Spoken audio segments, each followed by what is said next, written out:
Le 6-9. Listen anywhere. Sur France Inter. Géopolitique, bonjour Gallagher Fenwick. Bonjour à tous. Gallagher, la pression militaire israélienne s'intensifie dans le sud de la bande de Gaza et la communauté internationale s'inquiète du sort des civils qui sont sur place. Un bain de sang, c'est ce que redoutent les quelques 1,3 million de Gazaouis qui ont trouvé refuge dans l'extrême sud de l'enclave, sur ordre de l'armée israélienne. Mercredi dernier, le Premier ministre Benjamin Netanyahou a demandé à ses troupes de préparer une offensive à Rafah. C'est le dernier lieu que l'opération terrestre n'a pas encore balayé. La population de cette ville a quintuplé depuis les attentats commis par le Hamas le 7 octobre. Collée à la frontière avec l'Égypte, elle ressemble par endroits à un camp de fortune. Les plus chanceux logent sous des tentes improvisées avec des bâches en plastique. Dans un élevage de volailles, plusieurs familles font dormir les enfants dans des cages à poules. Le chef de l'exécutif israélien souhaite que les militaires proposent un plan d'évacuation de ces civils. Mais pour aller où ?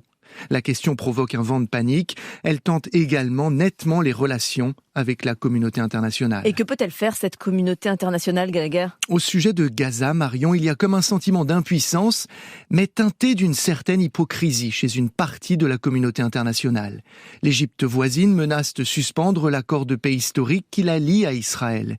Pas si l'armée israélienne attaque Rafah, mais si elle provoque un exode de Palestiniens dans le désert du Sinaï. Le président égyptien Al-Sisi craint par-dessus tout l'arrivée sur son territoire de membres du Hamas, issus du courant islamiste, bête noire de son régime. Il ne réclame pas la levée du blocus auquel il participe depuis des années, en n'ouvrant que très rarement le terminal de Rafah qui lie l'enclave à son pays. Du côté des États-Unis aussi, les mots sont plus forts que d'habitude.